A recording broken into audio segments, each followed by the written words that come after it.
Hello everyone, स्वागत है आपका इस यूट्यूब चैनल आर के एजुकेशन एरेना पे। तो जैसा कि आप सभी को पता है, क्लास 10th का बायोलॉजी का चैप्टर हमारा चल रहा था, जिसमें हम लोग ट्रांसपोर्टेशन नामक चैप्टर को कर रहे थे। पिछली क्लास में मैंने आपको ट्रांसपोर्टेशन इन प्लांट बताया था और आज हम पढ़ेंगे ट्रांसपोर्टेशन इन ह्यूमन। अब आपको जो बात समझनी है वो क्या समझनी है कि देखिए, हमारे यहाँ दो प्रकार के जीव होते हैं। लिविंग ऑर्गेनिज्म जो होते हैं वो दो तरह के होते हैं। एक होता है हमारा यूनिसेल्यूलर यानी कि एक कोशिकीय, और दूसरा हमारा होता है मल्टी सेल्यूलर यानी कि बहुकोशिकीय। अब जो यूनिसेल्यूलर जीव होते हैं यानी कि एक कोशिकीय जीव होते हैं, वो जीव क्या होते हैं, छोटे होते हैं, यानी कि वो एक कोशिका के बने होते हैं, जैसे हमारा कि अमीबा वगैरह हुआ।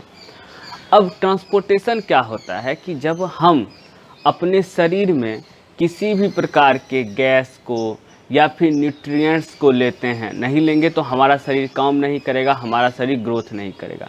तो वो जो न्यूट्रिएंट्स होगा वो हमारे शरीर के हर एक भाग तक पहुंचना चाहिए, तभी हमारा शरीर का हर एक भाग क्या होगा, ग्रोथ करेगा। तो उसी न्यूट्रिएंट्स को हमारे शरीर में पहुंचाने के बहुत सारे प्रोसेस हैं।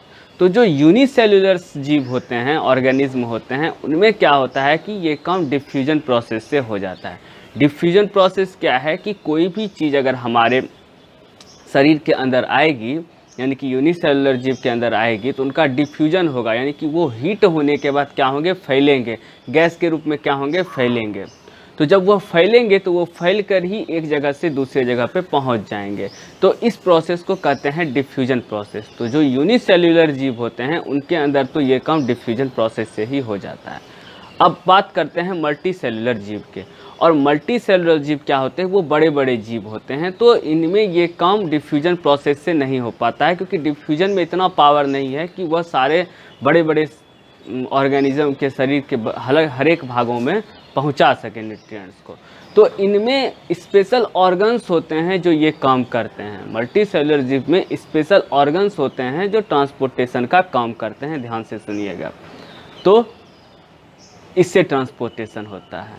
अब जैसा कि हम आज पढ़ेंगे, जैसे कि हम आज पढ़ेंगे कि ब्लड यहाँ पे टॉपिक लिखा हुआ है। तो मानव का जो शरीर है, यानी कि एनिमल जो होता है, उनमें ट्रांसपोर्टेशन का काम करने के लिए हमें तीन चीज़ पढ़ना पड़ेगा। पहला पढ़ना पड़ेगा ब्लड, दूसरा पढ़ना पड़ेगा हार्ट के बारे में, यानी कि हमारे हृदय के बारे में, और उसके बाद हम लोग पढ़ेंगे ब्लड सर्कुलेटरी सिस्टम की ये दोनों मिल के किस रास्ते से और कैसे ब्लड का सर्कुलेशन करते हैं। जैसा कि हमने पढ़ा कि प्लांट्स में कैसे करते हैं, तो जाइलम और फ्लोएम के थ्रू करते हैं। तो उसी का आज हम स्टार्ट करेंगे ब्लड। सबसे पहले हम क्या स्टार्ट करेंगे, ब्लड। अब ब्लड क्या होता है, सबसे पहले ये जानते हैं कि ब्लड क्या है, एक कोलाइड है, नेचुरल कोलाइड है। यहाँ पे मैं साइड में लिखूंगा, ब्लड क्या है, एक नेचुरल कोलाइड है, नेचुरल कोलाइड। ब्लड हमारा एक नेचुरल कोलाइड है। अब ये कोलाइड क्या होता है, इसको पहले जानते हैं। कोलाइड जो होता है ऐसा लिक्विड, आपने केमिस्ट्री में पढ़ा होगा कि ऐसा लिक्विड जो पूरी तरह से लिक्विड नहीं है, उसमें छोटे छोटे पार्टिकल्स क्या होते हैं, प्रेजेंट होते हैं। उनमें क्या होते हैं, छोटे छोटे पार्टिकल्स प्रेजेंट होते हैं। जब आप उनको छानिएगा तो वो पार्टिकल्स क्या हो जाएंगे, अलग हो जाएंगे। वो पार्टिकल्स क्या हो जाएंगे, अलग हो जाएंगे। बहुत छोटे पार्टिकल्स होते हैं लेकिन उपस्थित होते हैं। तो ब्लड हमारा क्या है, वही नेचुरल कोलाइड है। क्या है, नेचुरल कोलाइड है, यानी कि छोटे छोटे पार्टिकल्स इसमें क्या हैं, हमेशा से प्रेजेंट्स हैं। सबसे पहली बात। उसके बाद अब ब्लड क्या हुआ, ब्लड का वर्क हम लोग देखते हैं कि ब्लड का वर्क हमारे शरीर में क्या है। तो ये क्या करता है, कंट्रोल, टेम्परेचर कंट्रोल। क्या करता है, टेम्परेचर को कंट्रोल करता है। हमारे शरीर के टेम्परेचर को क्या करता है, कंट्रोल करता है ब्लड। उसके बाद अब ब्लड हमारे शरीर में जो फ्लो हो रहा है वो भी किसी एक खास प्रेशर के रूप में फ्लो हो रहा है, यानी कि ब्लड हमारे शरीर में जो जा रहा है उसका भी एक फिक्स्ड प्रेशर है। तो आप लोग जानिए कि 120 के प्रेशर से वह जाता है, और ये जाने का साइन मैंने लगा दिया, और 80 के प्रेशर से वो आता है। इसलिए आप लोग कहते हैं कि ब्लड प्रेशर कितना है, तो 120/80 ये नॉर्मल ब्लड प्रेशर किसी आदमी का होना चाहिए। यानी कि अब ये किस रास्ते से जाता है और कैसे आता है वो भी हम आपको बताएंगे, लेकिन सर्कुलेटरी सिस्टम वाले टॉपिक में बताएंगे। बस आप ये जानिए कि ब्लड के जाने का और ब्लड के आने का हमारे शरीर में भी एक क्या होता है, फिक्स्ड प्रेशर होता है। 120 के प्रेशर से वह जाता है और 80 के प्रेशर से रिटर्न होके आता है। तो आपको ये पता लग गया। उसके बाद क्या करता है कि ब्लड का और क्या काम है, तो ट्रांसपोर्टेशन ऑफ न्यूट्रिएंट्स। अब ब्लड क्या करता है कि न्यूट्रिएंट्स, हमारे जो पोषक पदार्थ, न्यूट्रिएंट्स क्या होते हैं, पोषक पदार्थ होते हैं। हमारे शरीर के में जाने वाले जो पोषक पदार्थ होते हैं 5 मुख्य तरफ से इम्पोर्टेंट जो है आपको बताया था, carbohydrate, fat, protein, vitamins and minerals. तो ये जो पोषक पदार्थ इन्हीं को कहते हैं। तो पोषक पदार्थ को जो ट्रांसपोर्टेशन होता है वो कौन करता है, ब्लड करता है। तो ये भी एक वर्क आपका हो गया कि ट्रांसपोर्टेशन ऑफ न्यूट्रिएंट्स कौन करता है, तो ब्लड करता है।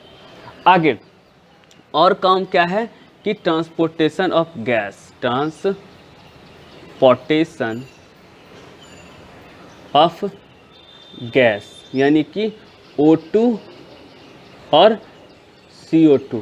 O2 और CO2 का हमारे शरीर में जो ट्रांसपोर्टेशन होता है, रेस्पिरेटरी सिस्टम में हमने बताया था कि O2 हमारा ब्लड लेके जाता है और CO2 लेके क्या आता है, वापस आता है। तो ये काम भी क्या होता है, ब्लड का ही होता है। अब उम्मीद है कि इतनी बातें समझ में आ गई। 4 बातें मैंने आपको बताई। पहली बातें, ब्लड क्या है, एक नेचुरल कोलाइड है। कोलाइड क्या होता है आपको पता लग गया कि ऐसा लिक्विड जिसके अंदर छोटे छोटे पार्टिकल्स मौजूद होते हैं, उनको छानने पे वो क्या हो जाते हैं, अलग हो जाते हैं। दूसरा पॉइंट हमने क्या बताया कि टेम्परेचर कंट्रोल, ब्लड हमारे शरीर में क्या करता है, टेम्परेचर कंट्रोल करता है, यानी कि ताप नियंत्रण करता है। तीसरा पॉइंट हमने क्या बताया कि ब्लड जो है उसका जाने का एक फिक्स्ड प्रेशर है और आने का भी क्या है, एक फिक्स्ड प्रेशर है। और चौथा पॉइंट हमने बताया कि वो हमारे शरीर में न्यूट्रिएंट्स और गैस का ट्रांसपोर्टेशन करते हैं, यानी कि आदान प्रदान करते हैं, एक जगह से दूसरे जगह पहुंचाने का कार्य करते हैं। अब हम लोग जानते हैं कि ब्लड का निर्माण कहाँ पे होता है, ब्लड का निर्माण कहाँ पे होता है। तो ब्लड का निर्माण मैंने यहाँ पे 2 जगह लिखा हुआ है, एक लीवर में होता है, एक बोन मैरो होता है। अब लीवर में क्यों लिखा है मैंने, तो जो बच्चे जो कि जब तक महिलाएं गर्भवती होती हैं और 9 महीने तक उनके पेट के अंदर बच्चा रहता है, तो उस बच्चे को क्या कहा जाता है, भ्रूण कहा जाता है या फेटस कहा जाता है। उस बच्चे को क्या कहा जाता है, भ्रूण कहा जाता है और फेटस। और जैसे ही वह बच्चा बाहर आ जाता है उसके बाद वह भ्रूण नहीं कहलाता है, उसके बाद वो बच्चा है, उसको वयस्क कुछ भी कह दीजिए। लेकिन जब तक वह माँ के पेट के अंदर है तब तक वह क्या कहलाएगा, भ्रूण कहलाएगा, यानी कि फेटस कहलाएगा। तो जिस समय भ्रूण यानी कि पेट के अंदर बच्चा रहता है उस समय तक इसका निर्माण कहाँ होता है, लीवर में होता है। इसका निर्माण कहाँ होता है, लीवर में होता है ब्लड का। Sorry friends. और जैसे ही बाहर आ जाता है बच्चा, यानी कि या जो वयस्क होते हैं उनके अंदर इनका निर्माण कहाँ होता है, बोन मैरो में होता है।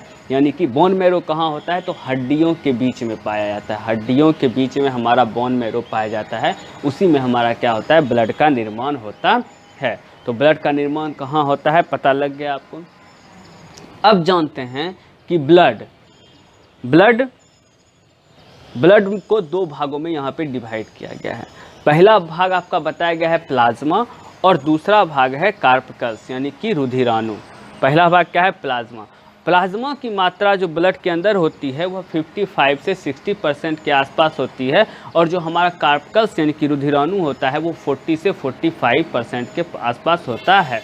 आपको कहीं पे 60 लिखा होगा, कहीं पे 55 लिखा होगा, ठीक है। तो इस रेंज के बीच में होता है, ये इस रेंज के बीच में होता है। अब हम लोग सबसे पहले पढ़ेंगे कि प्लाज्मा क्या होता है। सबसे पहले क्या पढ़ेंगे कि हम लोग कि ये प्लाज्मा क्या होता है। तो प्लाज्मा हमारे ब्लड के 2 भागों में से एक भाग है जिसे हमने डिवाइड किया है। इसमें जो है 90 से 92% तक क्या पाया जाता है, वाटर पाया जाता है।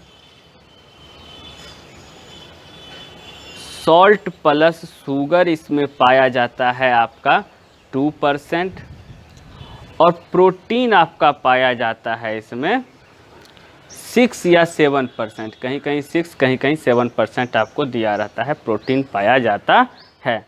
तो प्लाज्मा किससे बना हुआ है? इसके अंदर वाटर की मात्रा कितनी है? 90 से 92%। सॉल्ट और शुगर की मात्रा कितनी है? 2%। और प्रोटीन की मात्रा कितनी है? 6 से 7%। अब ये जो प्रोटीन होता है, ये प्रोटीन इसके अंदर 3 तरह के पाए जाते हैं। एक होता है फाइब्रिनोजन। क्या होता है? फाइब्रिनोजन। एक होता है थ्रोम्बिन। थ्रोम्बिन, कहीं कहीं थ्रोम्बिन के बाद प्रोथ्रोम्बिन भी यहाँ पे लिखा रहता है, प्रोथ्रोम्बिन। और एक और होता है जिसे हम कहते हैं हेपेरिन। क्या कहते हैं? हेपेरिन कहते हैं। अब क्या होता है कि अगर आपको पहले पता लग गया कि ये 4 प्रोटीन, कहीं प्रोथ्रोम्बिन थ्रोम्बिन में आपको बहुत जगह पे क्या होगा कि एक ही लिखा हुआ मिलेगा, तो उतना सोचना नहीं है, बस ध्यान में रखना है। फाइब्रिनोजन, थ्रोम्बिन, प्रोथ्रोम्बिन और हेपेरिन। तो अब ये 4 प्रोटीन क्या होते हैं? प्लाज्मा के अंदर पाए जाते हैं। 4 प्रोटीन्स प्लाज्मा के अंदर पाए जाते हैं। अब इन 4 प्रोटीन में से अगर प्लाज्मा के अंदर से फाइब्रिनोजन को हटा दिया जाए, क्या किया जाए? हटा दिया जाए। इस 4 प्रोटीन में से अगर फाइब्रिनोजन को प्लाज्मा के अंदर से हटा दिया जाता है, तब क्या होता है मैं आपको बताता हूँ। तब प्लाज्मा क्या होता है? प्लाज्मा का गाढ़ापन जो होता है वो क्या होता है? ख़त्म हो जाता है और वह हल्का पीले कलर का एक लिक्विड बन जाता है। वो क्या होता है? हल्का पीले कलर का एक लिक्विड बन जाता है। इसका गाढ़ापन ख़त्म हो जाता है। फाइब्रिनोजन हटा देने से क्या होता है कि गाढ़ापन ख़त्म हो जाता है, हल्का पीले कलर का लिक्विड बन जाता है। और उसी पीले कलर के लिक्विड को हम लोग क्या कहते हैं? सीरम कहते हैं। क्या कहते हैं? सीरम कहते हैं। और जब हमारी बीमारियों की जांच होती है और हमारा ब्लड टेस्ट में ब्लड लिया जाता है, तो उस समय यही सीरम की क्या की जाती है? जांच की जाती है। ध्यान में रखिएगा कि प्रोटीन जो पाया जाता है फाइब्रिनोजन, उसको हटा देने के बाद हमारा प्लाज्मा जो होता है वो उसका गाढ़ापन खत्म हो जाता है और हल्का पीले कलर का लिक्विड पाया जाता है, जिसे कहते हैं सीरम। और जो हमें किसी प्रकार की बीमारी होती है और उसमें जो हमारा ब्लड टेस्ट होता है, उसमें किसका टेस्ट होता है? तो इसी सीरम का टेस्ट होता है। ये बातें उम्मीद है कि समझ में आ गया होगा। अब दूसरी इम्पॉर्टेंट बात, अगर फाइब्रिनोजन, थ्रोम्बिन, प्रोथ्रोम्बिन या हिपेरिन, इन सब का हमारे शरीर में क्या काम है? हमारे ब्लड यानी प्लाज्मा में क्या काम है? तो ये काम करता है ब्लड क्लॉटिंग का। किसका काम करता है? ब्लड क्लॉटिंग का काम करता है। इसमें से हिपेरिन को हटा दीजिए। ये 3 मिलके, फाइब्रिन, थ्रोम्बिन और प्रोथ्रोम्बिन मिलके हमारे शरीर में ब्लड क्लॉटिंग का काम करते हैं। जैसा कि आपको पता है कि हमारे शरीर में कहीं भी कट जाते हैं, फट जाते हैं, तो क्या होता है कि कुछ देर ब्लड फ्लो होने के बाद उसको दबाए हुए रहते हैं, तो 1 से 2 मिनट के अंदर में वहाँ पे क्या हो जाता है? ब्लड की क्लॉटिंग हो जाती है। और ब्लड की क्लॉटिंग हो जाती है यानी ब्लड का थक्का जमा हो जाता है। तो वो किसके कारण होता है? तो वो फाइब्रिनोजन, थ्रोम्बिन और प्रोथ्रोम्बिन के कारण ही होता है, जिससे हमारा ब्लड आगे नहीं बनता है। ठीक है, यहाँ तक आपको समझ में आ गया। और अब हिपेरिन क्या है? हिपेरिन क्या है? तो अब आपके दिमाग में एक क्वेश्चन आना चाहिए कि अगर ऐसा होता है तो हमारा जो शरीर है उसके अंदर जो ब्लड सर्कुलेट हो रहा है, तो वो क्यों नहीं थक्का जम रहा है? उसका क्लॉटिंग क्यों नहीं हो रहा है? तो उसका एक रीज़न है कि ये जो एंटीजन पाया जाता है, हिपेरिन नामक जिस प्रोटीन की मैंने बात की, ये जो एंटीजन पाया जाता है, यह शरीर के अंदर जो है ब्लड का क्लॉटिंग नहीं होने देता है फ्लो के दौरान। ये तीनों मिलकर ब्लड क्लॉटिंग का काम इन्हीं का है, लेकिन ये क्या करता है कि ब्लड को का क्लॉट नहीं होने देता है, यानी कि थक्का नहीं जमने देता है। ये एक एंटीजन है जो ऐसा काम करता है, हिपेरिन।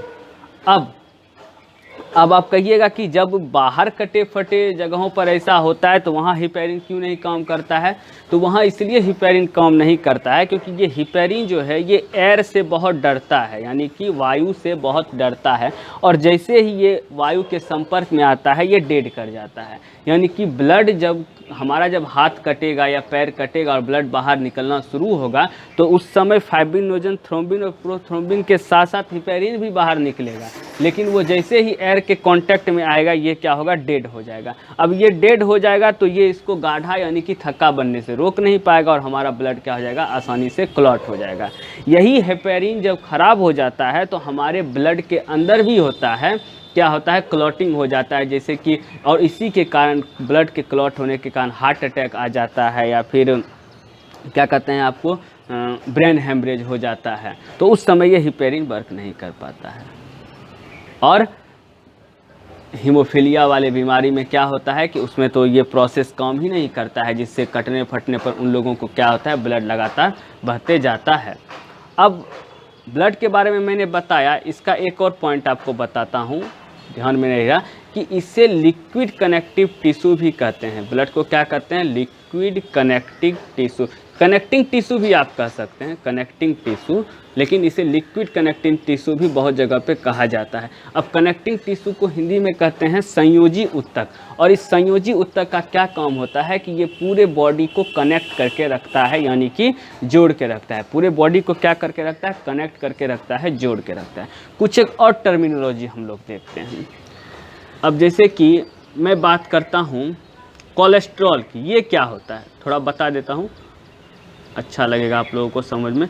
कोलेस्ट्रॉल एक चिपचिपा पदार्थ होता है। क्या होता है, चिपचिपा पदार्थ होता है, जिसका हमारे शरीर में 200 ग्राम पर डेसीलीटर होना चाहिए।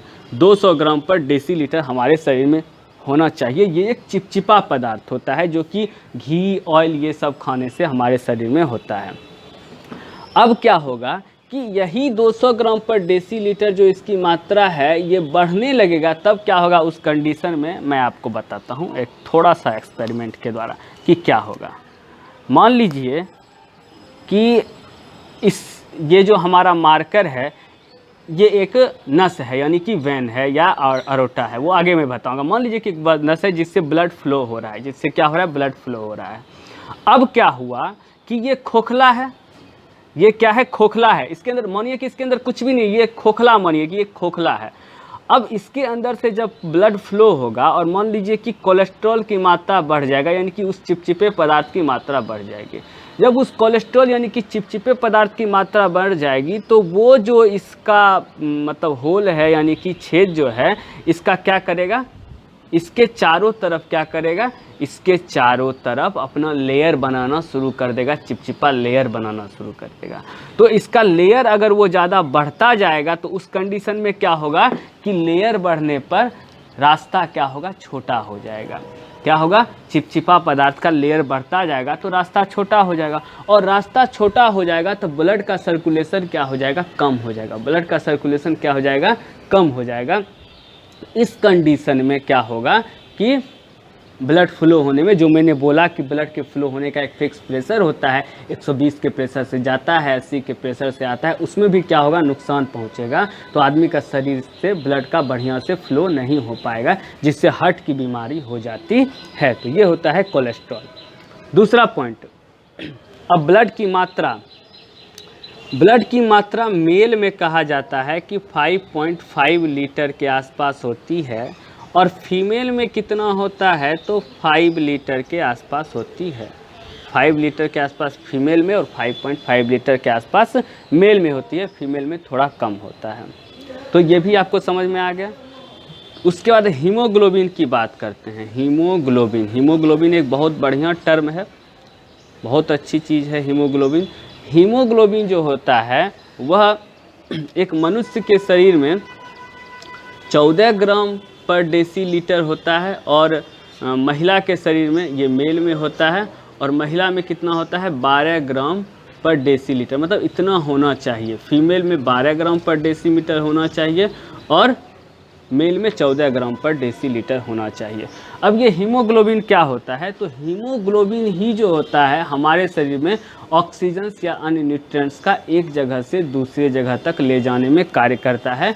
ये रेड ब्लड कॉर्पस में पाया जाता है, वो आगे अभी हम पढ़ेंगे। तो मात्रा में बता देता हूँ कि 14 ग्राम पर डेसीलीटर और 12 ग्राम पर डेसीलीटर। ये महिलाओं में 12 ग्राम और पुरुष में 14 ग्राम पाया जाता है डेसीलीटर। इसके अंदर एक क्या होता है कि हीमेटिन नाम का, आप कहिएगा कि ब्लड जो है वो लाल क्यों दिखाई देता है, तो हिमेटिन नाम का आयरन कंपाउंड पाया जाता है। क्या पाया जाता है, हिमेटिन नाम का आयरन कंपाउंड पाया जाता है, जो आयरन कंपाउंड के कारण ही क्या होता है कि हमारा ब्लड क्या होता है, रेड होता है, हमारा ब्लड क्या होता है, रेड होता है। तो उम्मीद है कि ये प्लाज्मा वाला टर्म आपको समझ में आ गया होगा। अब हम आगे करेंगे कार्पकल्स यानी कि रुधिराणु वाला टर्म। तो पहले इसको स्क्रीनशॉट लेना है तो ले लीजिए, फिर आगे देखते हैं।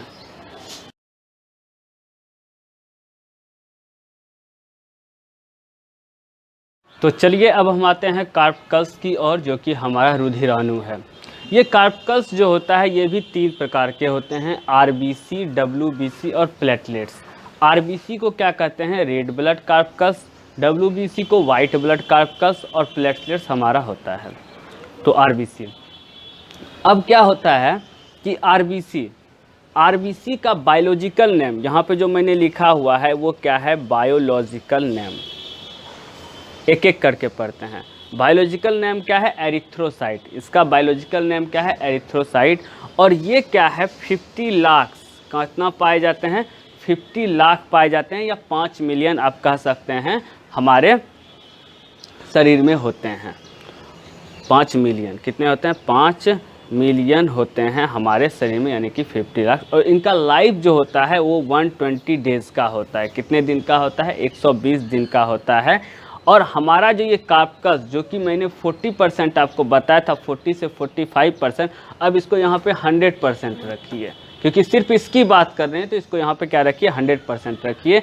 यानी कि कार्पकल्स में आरबीसी, डब्ल्यूसी और प्लेटलेट्स, इन तीनों को मिलाएं तो इनका 90% भाग जो होता है वो क्या होता है, हमारा आरबीसी ही होता है। क्या होता है, आरबीसी ही होता है हमारा 95% भाग। और इसका अमाउंट अगर हमारे शरीर में सही रहता है तो हमें क्या आती है, सुस्ती नहीं आती है। क्या होता है, हमें सुस्ती नहीं आता है, हम लोग अच्छे तरह से वर्क कर पाते हैं। और इसका अमाउंट 5 लाख यानी कि 5 मिलियन होता है। और 120 दिन इसका क्या होता है, लाइफ प्रोसेस। 120 दिन के बाद क्या होता है, ये डेड हो जाता है। हमारा जो आरबीसी होता है उसमें न्यूक्लियस नहीं पाया जाता है, न्यूक्लियस नहीं पाया जाता है, nucleus doesn't present, nucleus present नहीं होता है केंद्र। इसका साइज जो होता है हमारा गोल आकार का होता है, लेकिन थोड़ा सा चपटा होता है। गोल आकार का होता है, जैसे आपने देखा होगा गोल और बीच में क्या होगा, चपटा होगा। गोल आकार का होता है लेकिन बीच में क्या होता है, चपटा होता है। ये इसका आकार है।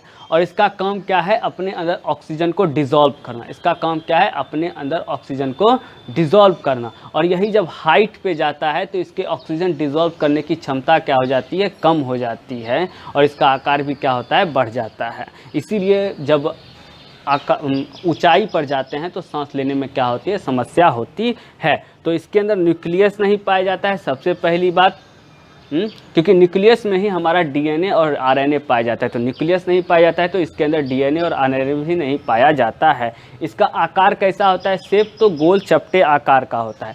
50 लाख यानी कि 5 मिलियन हमारे शरीर में पाया जाता है। 120 डेज इसका लाइफ प्रोसेस होता है। और मरने के बाद क्या होता है कि जब यह डेड हो जाता है तो ये कहाँ चला जाता है, स्प्लीन में चला जाता है। स्प्लीन यानी कि प्लीहा। प्लीहा को क्या कहते हैं, कब्र कहते हैं। प्लीहा को क्या कहते हैं, कब्रिस्तान कहते हैं हम लोग। आरबीसी का कब्रिस्तान कहते हैं, यानी कि मरने के बाद भी वहीं पे चला जाता है, स्टोर भी यहीं पे रहता है। ये प्लीहा कहाँ होता है, तो हमारे पेट में लेफ्ट साइड में ये प्लीहा होता है। तो जब भी ये मर जाता है तो प्लीहा इसे क्या करता है, पकड़ के स्टोर कर लेता है। क्योंकि इसमें हमारे सेल्स जैसे लाइजोसोम्स नहीं होते हैं जो कि इसको क्या करेगा, मारेगा। हमारे सेल्स या अन्य अनेक चीज़ जो हमारे बॉडी में ख़राब होता है उसको कौन मारता है, लाइजोसोम मारता है, जिससे कि आत्महत्या की थैली कहते हैं। हमारे शरीर में सेल्स में होता है। तो आपको समझ में आ गया। बायोलॉजिकल नाम आरबीसी का क्या होगा, एरिथ्रोसाइट हो गया। 5 मिलियन यानी कि 50 लाख होना चाहिए। 120 डेज इसका क्या है, लाइफ प्रोसेस है। उसके बाद न्यूक्लियस इसके अंदर नहीं हो जाता है, गोल चपटे प्रकार की इसका शेप होता है। और मरने के बाद कहाँ जाता है, स्प्लीन में चले जाता है। रेड किसके कारण होता है, तो हीमोग्लोबिन के कारण। किसके कारण, हीमोग्लोबिन के कारण। और क्यों रेड होता है, क्योंकि आयरन यौगिक यानी कि आयरन कंपाउंड लौह यौगिक हिमेटिन पाया जाता है, जिसके कारण ये क्या होता है, रेड होता है। ये इरिथ्रोसाइट हो गया आपका। ठीक है, तो आपको आरबीसी समझ में आ गया होगा। इस कि इससे हमारा क्या होता है कि ये इसकी मात्रा अगर हमारे शरीर में सही होती है तो हमारे शरीर में सुस्ती नहीं आती है। अब बात करते हैं हम लोग WBC की, यानी कि वाइट ब्लड कार्पकल्स। ये क्या होता है वाइट ब्लड कार्पकल्स? इसके अंदर मेनली 5 चीज़ें पाई जाती है। इसका बायोलॉजिकल नाम क्या होता है? ल्यूकोसाइट। ध्यान रखिएगा, इसका बायोलॉजिकल नाम ल्यूकोसाइट होता है और 10,000 मात्रा होता है इसका हमारे शरीर में, और इसका लाइफ प्रोसेस होता है 2 से 4 दिन तक। 10,000 मात्रा होता है और इसका लाइफ प्रोसेस 2 से 4 दिन तक होता है, ल्यूकोसाइट बायोलॉजिकल नेम। अब क्या होता है कि इसके अंदर न्यूक्लियस भी पाया जाता है, न्यूक्लियस प्रेजेंट होता है। अब जब ये डेड करेगा तो लाइसोसोम इसको क्या करेगा? मारेगा। लाइसोसोम का क्या काम रहता है? वो आत्महत्या की थैली होती है, वो जितने भी डेड सेल्स हमारे शरीर में होते हैं उसको क्या करते हैं? वो मार देते हैं, यानी कि ख़त्म कर देते हैं। तो न्यूक्लियस इसके अंदर पाया जाता है। 2 से 4 दिन तक इसका लाइफ प्रोसेस होता है और इसका अमाउंट कितना होना चाहिए? 10,000 होना चाहिए। इसके अंदर 5 इंपॉर्टेंट चीज़ें पाई जाती है। एंटीबॉडी हम लोग कहते हैं। उसके अंदर होता है लिम्फोसाइट। 2 तरह के होते हैं, एक टी लिम्फोसाइट होता है, एक बी लिम्फोसाइट होता है। 2 तरह के लिम्फोसाइट होते हैं, टी लिम्फोसाइट, बी लिम्फोसाइट। उसके बाद मोनोसाइट, न्यूट्रोफिल्स, स्नोफिल्स और बेसोफिल्स। इन तीनों के बारे में अभी हमें नहीं जानना है, ये उतना इम्पोर्टेंट है भी नहीं, हमें मेनली इन तीनों के बारे में जानना है। एंटीबॉडी। अब एंटीबॉडी का क्या काम होता है कि बाहर से अगर किसी प्रकार का दुश्मन हमारे शरीर में आ रहा है, यानी कि वायरस हमारे शरीर में आता है, तो ये क्या करता है? उसकी पहचान करता है। ये क्या करता है? उसकी पहचान करता है। और ये पहचान करने के बाद इंफॉर्मेशन भेजता है किसको? लिम्फोसाइट को। लिम्फोसाइट को। अब यहाँ पे मैंने लिम्फोसाइट टी और लिम्फोसाइट बी लिखा है। लिम्फोसाइट टी और लिम्फोसाइट क्या लिखा है? बी लिखा है। तो बहुत जगह पर आपको वैसे पहचान तो एंटीबॉडी ही कर लेता है, लेकिन बहुत जगह पे आपको लिखा होगा कि टी लिम्फोसाइट जो है ये भी क्या करता है? पहचान करने का काम करता है। ध्यान दीजिएगा, टी लिम्फोसाइट क्या करता है? पहचान करने का काम करता है। और बी लिम्फोसाइट क्या करता है? पहचान करके उसको क्या करता है? किल कर देता है, यानी कि मार देता है। हमारे वायरस को क्या करता है? किल कर देता है, यानी कि मार देता है। हमारे शरीर में जो भी वायरसेस आते हैं उनकी पहचान या तो एंटीबॉडी करता है या टी लिम्फोसाइट करता है। और टी लिम्फोसाइट के बाद बी लिम्फोसाइट क्या करता है? उसको मार देता है पहचान करने के बाद। और मार दिया तो अब वो जो डेड वायरस है उसको कहीं तो उसका ख़त्म तो वो होना चाहिए, वो हमारे शरीर में ही तो नहीं पड़ा रहेगा। तो ये मोनोसाइट जो होता है ये क्या करता है? वही काम करता है, साफ सफाई का काम करता है और किल वायरस को क्या कर देता है? साफ सुथरा करके ख़त्म कर देता है। तो समझ में आ गया? 3 इंपॉर्टेंट चीज़ें हैं WBC के अंदर, एंटीबॉडी, लिम्फोसाइट और मोनोसाइट। अब एंटीबॉडी, लिम्फोसाइट 2 प्रकार के, T lymphocyte, B lymphocyte. T lymphocyte का काम क्या करना? बाहरी वायरस का पहचान करना। बी लिम्फोसाइट का काम उसको किल करना, और किल करने के बाद मोनोसाइट का काम क्या होता है? उसको मार देना। और इसके अंदर WBC के अंदर क्या पाया जाता है? न्यूक्लियस पाया जाता है। ध्यान रखिएगा, WBC के अंदर वाइट ब्लड कार्पस के अंदर न्यूक्लियस पाया जाता है, केंद्रक होता है। और इसका शेप जो होता है वह अनिश्चित होता है। जिस तरह से आप लोग जानते हैं कि हमारा अमीबा का शेप क्या होता है? अनिश्चित होता है, किसी भी प्रकार का शेप होता है। तो इसका भी शेप क्या होता है? हमारा अनिश्चित होता है, कोई फिक्स्ड शेप नहीं होता है। जैसे कि रेड ब्लड कार्पस का फिक्स्ड शेप था कि गोल और बीच में चपटा, इसका कोई फिक्स्ड शेप नहीं होता है। तो और 10,000। अब एक चीज़ और, RBC और WBC का जो हमारे शरीर में रेशो होता है वो 600:1 होता है। ये ध्यान में रखिएगा, कभी कभी पूछ देता है। मैं हर एक लेवल के हिसाब से आपको बताने की कोशिश करता हूँ। तो 600 रेशो क्या होता है? 1 होता है। तो ये आपको समझ में आ गया होगा। WBC भी यही, WBC क्या करते हैं ना, आम भाषा में हम लोग कहते हैं कि हमारे शरीर में रोग प्रतिरोधक क्षमता जो बढ़ाता है वो कौन बढ़ाता है? तो WBC ही बढ़ाता है। रोगाणुओं से लड़ता कौन है? तो WBC ही लड़ता है। इसका बायोलॉजिकल नेम ल्यूकोसाइट हो गया। अब आते हैं प्लेटलेट्स, जो कि है हमारा थ्रोम्बोसाइट। प्लेटलेट्स क्या है? थ्रोम्बोसाइट होता है।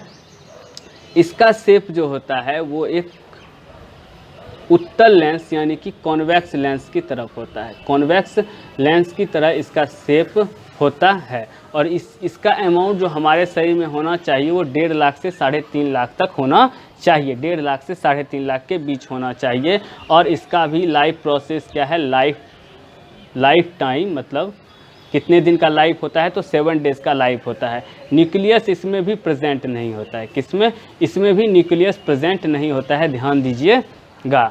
अब क्या होता है कि यही प्लेटलेट्स की मात्रा अगर घट जाती है तो हमें कमजोरी महसूस होने लगती है, हमारे शरीर में कमजोरी इसी के कारण। ये अगर इस रेंज के बीच में रहेगा, 1.5 लाख से 3.5 लाख के बीच में, यानी कि 2 लाख रहे, 2.5 लाख रहे, इस बीच में रहे, तो क्या होगा कि हमें कमजोरी महसूस नहीं होगी। लेकिन ये प्लेटलेट्स अगर बहुत ज़्यादा डाउन होने लगता है, यानी कि नीचे चले जाने लगता है, तो उस समय में क्या होता है कि कमजोरी महसूस होती है। तो कुछ बीमारियां हैं जैसे कि डेंगू, इधर बहुत प्रचलित बीमारी थी जिससे लोग मर भी रहे थे। तो ये डेंगू क्या करता है, इसी पे अटैक करता है। ये डेंगू क्या करता है, प्लेटलेट्स पे ही अटैक करता है और उसी को कम करते जाता है। और उसको कम करते जाता है तो आदमी में क्या होता है कि किसी प्रकार की ताकत या शक्ति ही नहीं रहती, उसकी शक्ति ही घट जाती है, वो ठीक से खड़ा भी नहीं हो पाता है, तो डेंगू बीमारी होता है। जिसके बहुत से आयुर्वेदिक इलाज लोगों ने बताई है कि आंवला का रस पीजिए, गिलोय का रस पीजिए, बकरी का दूध पीजिए, गोट का, तो ये चीज़ है। तो डेंगू बीमारी इसका मोस्ट इम्पॉर्टेंट पार्ट है। तो आपको उम्मीद है कि समझ में आ गया होगा। आरबीसी बायोलॉजिकल नाम erythrocyte, WBC leukocyte, platelets thrombocyte. Shape इसका क्या होता है, गोल, बीच में चपटा, इसका अनिश्चित आकार का होता है, उसका क्या होता है, कॉन्वेक्स लेंस की तरह। ये 95% भाग यही पाया जाता है, बाकी 5% में ये दोनों पाए जाते हैं। 95% हमारा आरबीसी होता है, बाकी 2% पाए जाते हैं। ठीक है, बाकी सारा कुछ स्प्लीन यानी कि प्लीहा हमारा इसका कब्रिस्तान होता है।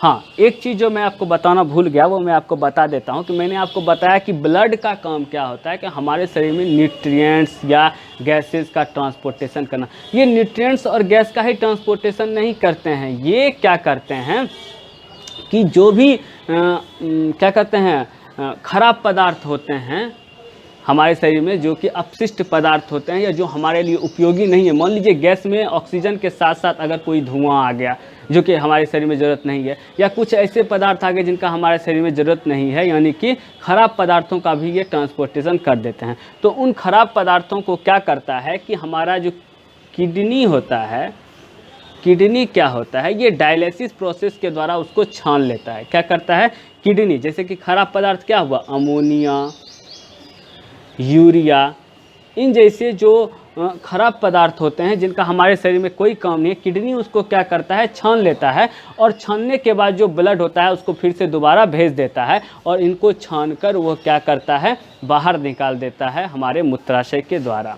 तो ये तो उत्सर्जन तंत्र एक्सक्रीशन सिस्टम में आगे पढ़ेंगे आप लोग। नॉर्मली मैं आपको बता देता हूँ कि ब्लड जो है ऐसा नहीं करता। अब ब्लड जब ऑक्सीजन को, ब्लड में हीमोग्लोबिन होता है, वो जब ऑक्सीजन को अपने साथ अंदर ले जाते हैं तो उस समय उसको कहते हैं ऑक्सी हीमोग्लोबिन। क्या कहते हैं, ऑक्सी हीमोग्लोबिन। ठीक है, और जब कार्बन डाइऑक्साइड को लेकर बाहर आ जाता है तो कार्बोक्सी हीमोग्लोबिन कहते हैं उसको। क्या कहते हैं, कार्बोक्सी हीमोग्लोबिन कहते हैं। तो उम्मीद है कि आपको ये ब्लड का पार्ट समझ में आ गया होगा। वीडियो अच्छा लगे तो लाइक कीजिए, शेयर कीजिए, सब्सक्राइब कीजिए। Thank you very much.